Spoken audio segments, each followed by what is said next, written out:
you know what? I think that's the closest we're going to get, and I'm okay with this. Okay, so, welcome to Faith in Humanity. When we left off, we were talking about humility, and specifically, though most of that recording was lost, the idea that it's not denying your skills and talents, but more focusing on ways you can improve.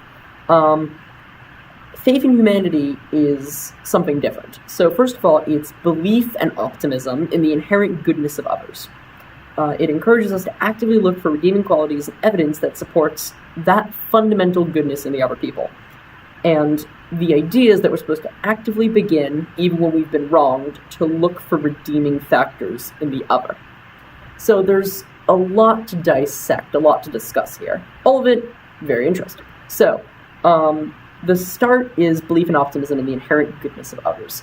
This will be difficult for pessimists, because naturally you kind of look at the world as a more out-to-get-you place, which is fine.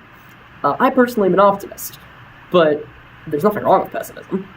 It is, in a way, more realistic. It is, in a way, more effective at dealing with situations that are right in front of your faces.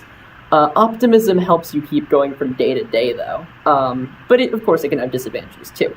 But what this approach pushes for is optimism specifically in regard to people. It gives the general idea that people are good. And as a result, when we witness them doing a bad act to us, we should look for why that might have happened. And not in a negative way, but in a positive way. One that looks for redeeming qualities. So let's take the example of a car cutting you off in traffic. Now, a very standard response to this is honking your horn and screaming, "That jackass! I can't believe he did that!" And you assume that, because we have to assume in that case, that he did it because he thinks he's more important than you, that he thinks that he's more invaluable than you, like his time is more valuable than yours, and he's willing to risk your safety and personal well-being to fulfill these goals. That's a cynical way of looking at it. Because in every situation, we never have all the information. There are situations where we have a little information, such as a random stranger in a car. There are situations where we have a lot of information, such as a very good friend of yours hauling off and yelling at someone out of nowhere one day. Regardless, we never have all the facts, so as a result, we have to make assumptions. Because our brains, now if we had more time, we could reason and rationalize every single last individual detail and try to figure out a pros and cons chart of what could have led them to make that decision. We don't have time to do that for every single one. So typically what we'll do is we'll just classify it in a box, oh, that guy cut me off in traffic. He must be a jerk. I bet he has marital problems, and his kids don't love him. We make these assumptions because they make us feel better, and also because we sort of have to, just to get through our day-to-day lives.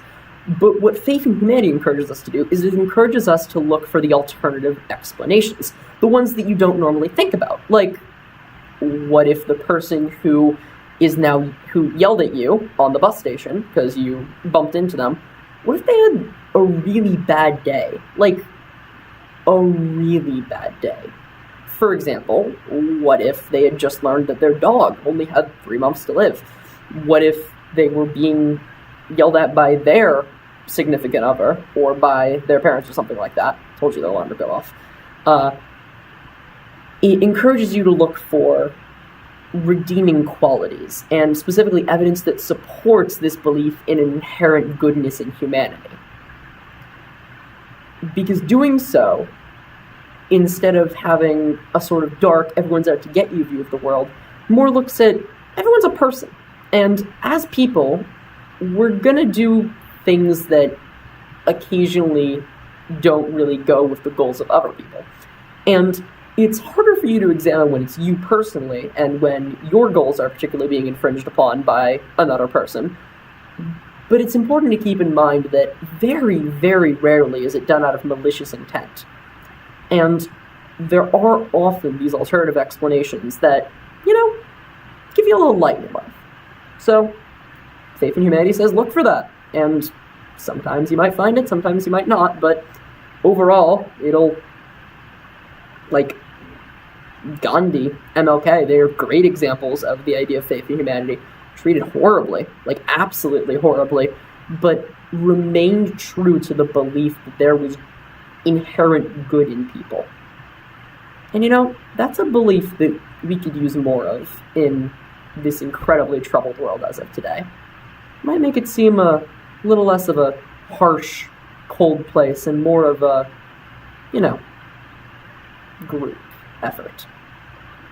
We're always trying to get back.